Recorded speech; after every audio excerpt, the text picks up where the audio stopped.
Ce jeudi, place de la Victoire, les Kurdes se sont rassemblés pour alerter les citoyens et toutes les presses locales. Ils dénoncent les violences et les assassinats faits aux femmes en Turquie. C'est ce que nous explique Sylvia Denkel. Un viol, un assassinat de trop. Nous sommes indignés face à la politique de domination masculine prônée et alimentée par le gouvernement turc. Vendredi 13 février 2015, un vendredi noir de pluie, s'ajoute à la innombrable série de violences faites à l'égard des femmes en Turquie. Le corps de Özgecan Aslan, 20 ans, est retrouvé en partie brûlé 2 jours après le signalement de sa disparition à Mersin, dans le sud-est de la Turquie.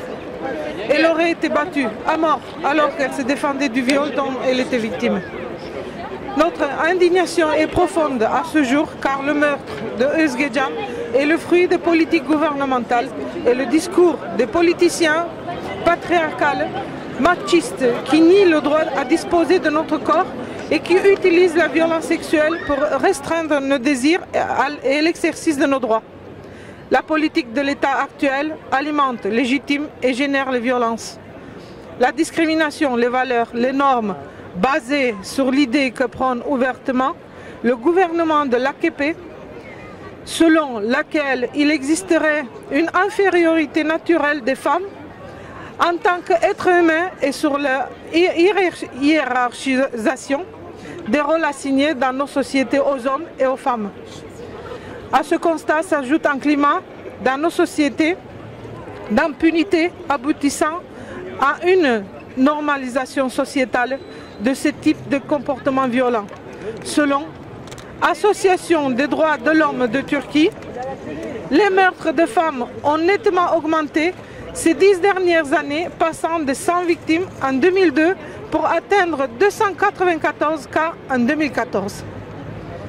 Aujourd'hui, nous exhortons l'État turc à mettre fin à sa position de l'impunité et à adopter des lois incriminant les violences faites aux femmes et aux LGBTI, à assurer la justice des mécanismes de protection adéquats et efficaces pour les femmes victimes de violences, à intégrer l'égalité entre les sexes à tous les niveaux du système éducatif, à renforcer, assurer du travail décent et du salaire égal aux femmes, à favoriser l'implication des médias pour sensibiliser l'opinion publique. Le 4 février en France, une étudiante de 22 ans s'est fait violer dans le compartiment d'un train qui l'a ramenée à Mélan. Sous les yeux de nombreux voyageurs, personne n'a bougé. Les médias ne prêtent pas d'importance au viol qu'on rencontre fréquemment depuis quelques ans. Nous faisons appel à notre responsabilité individuelle et collective de femmes et d'hommes pour prendre position contre les violences sexistes sous toute forme, où que nous soyons. Nous lançons un appel aux organisations des femmes du monde entier à joindre les forces à la lutte des femmes. Rassemblement le samedi 21 février à 14 h à la place République. Merci.